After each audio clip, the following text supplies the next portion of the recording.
എന്നിട്ട് അവരുടെ മൊബൈലൊക്കെ വീട് വെച്ചിട്ട് ആടി അടിച്ചിട്ട് ഒരു മനസ്സാണല്ലോ ഇവിടുന്ന് ചാടി വലിക്കുക. കാരണം എന്താ പറയാ, ചിലപ്പോ അവസ്ഥയായിട്ട് കിടക്കേണ്ടി വരും അവിടെ പോയി. അപ്പൊ തന്നെ മനസ്സ് ചാകുമ്പോഴാണല്ലോ ഇവിടുന്ന് ചാടുന്നത്.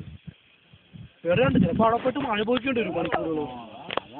മരത്തിലൊക്കെ ഉടക്കിട്ടെ കയ്യും കാലം പൊടിഞ്ഞ് ഭൂമി പോയി ചത്ത് മൂളി ചെല്ലുമ്പോഴും ഒരു മാറ്റവും നടക്കില്ല.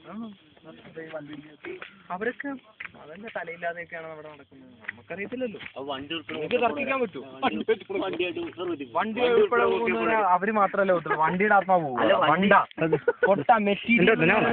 ആത്മാവില്ല കൂട്ടായി. പെട്രോൾ തീർന്നാൽ അത് നിൽക്കത്തുള്ളൂ.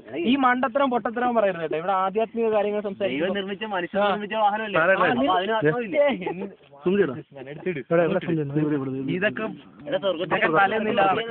ഇതൊക്കെ തലയില്ലാതെ ജനിക്കണ്ടായിരുന്നു പണ്ടാരം.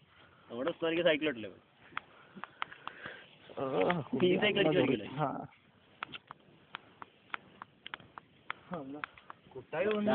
മുത്തൂരിലെ കുറെ പൈസ അടിച്ചിട്ട് പോകും. കുട്ടായി പോകും അവിടെ സാജു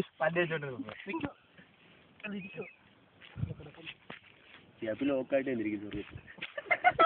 അടിച്ചോണ്ടിരിക്കുന്ന മതി അത്തു പെണ്ണുമ്പോഴല്ലേ പട്ടി